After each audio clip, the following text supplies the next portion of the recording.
What's going on, everybody? If you have a Hummer H3, this happens to be a 2008 Alpha with the 5.3 V8, but this will apply to many different Hummers and many different GM vehicles for that matter.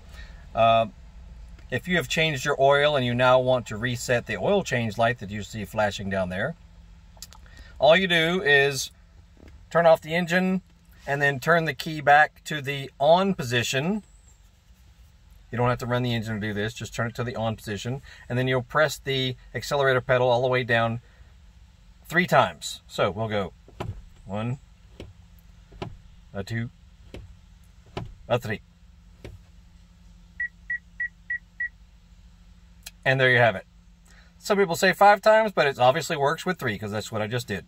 I have plenty of videos on this vehicle and others. 08 Alpha. Got lots of little fix-ups and improvements and things. So look through our video. I'll put the playlist link down below.